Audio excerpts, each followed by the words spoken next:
No Such Things by Bill Peet. The blue-snouted twumps feeds entirely on weeds, and along with the weeds they swallow the seeds. Eating seeds causes weeds to sprout on their backs till they look very much like walking haystacks. When a mother twump has young ones to raise, her weed-covered back is where they all graze. Of all the odd creatures, you won't find another who supports its young as both father and mother. The gluzzbunks, who resemble big old sunken logs, keep a hungry eye out for plump juicy frogs.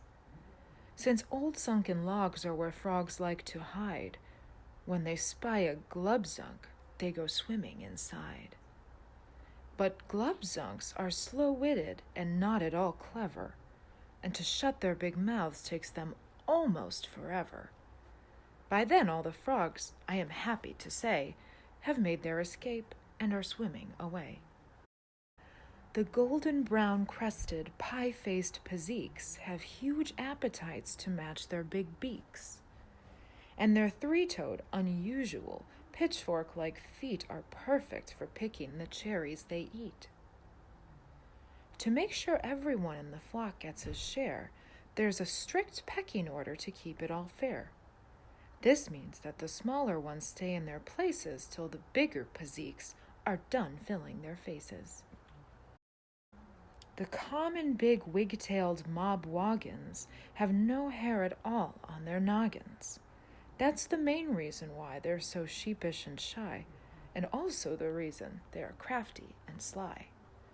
They hide their bare heads in a very strange way by using their tails as the perfect toupee. And no one would guess that their noggins were hairless if the sheepish mobwoggins were not sometimes so careless. It's no fun for the flumpers to crawl on the ground, so they coil themselves up to be perfectly round. Then they go for a spin, a wild whirling ride, far out in the hilly, broad countryside. After so many miles of rolling about, they discover their rubbery hides have worn out. Since they can't be retreaded once they go flat, there's nothing the flumpers can do after that. The Jug of Rums have a most impolite way of overpowering their high-flying prey. They use their strong breath, one potent kerpuff, to stun dragonflies if they fly close enough. Then the dragonflies drop as if someone had shot them, with no idea of just what could have got them. Then cross-eyed and dizzy, down the flies come, to end up inside of the old Jug of Rum.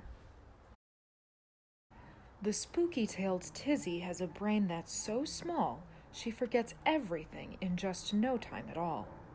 That is why her own tail is a shocking surprise, with its ferocious jaws and enormous red eyes. One glimpse of the thing and she lets out a shriek, flies into a tizzy, takes off like a streak. She runs on for miles, just screaming in terror, before she discovers her horrible error. The reason the Flub Dubs all sigh in despair, they stand on their own feet and can't go anywhere. Since they're much too befuddled to figure things out, they're stuck in one spot and can't move about. It always will be quite a while between feasts for these awkward, dim-witted, grass-eating beasts, and they won't get one nibble, not one bite to eat, till the prairie grass grows almost up to their feet. The Great Galaga loops, with their yawning fish faces, live deep in the sea in the gloomiest places. And since they're so long and completely strung out, they lose track of themselves while they're swimming about. When they catch a sardine, more often than not, it turns out to be their own tail that they've got. So they don't dare to trust or believe their own eyes for fear they might catch themselves by surprise. If the fancy Fandangos seem stuck up and snooty, it is mostly because of their exquisite beauty. They're most often seen with smug, smiling faces by a crystal-clear pond in a jungle oasis. There they linger for hours with nothing to do but sip the sweet water and admire the view. And the view they admire, as you might well suppose, is their own reflection, right under their nose. The grabnabbits are an odd undersea growth, not plants nor animals, but mixtures of both. These creatures catch fish, but they never eat one. They do not have gullets, so they catch them for fun. To them, a codfish is just something to tease, to grab by the tail, to pinch or to squeeze.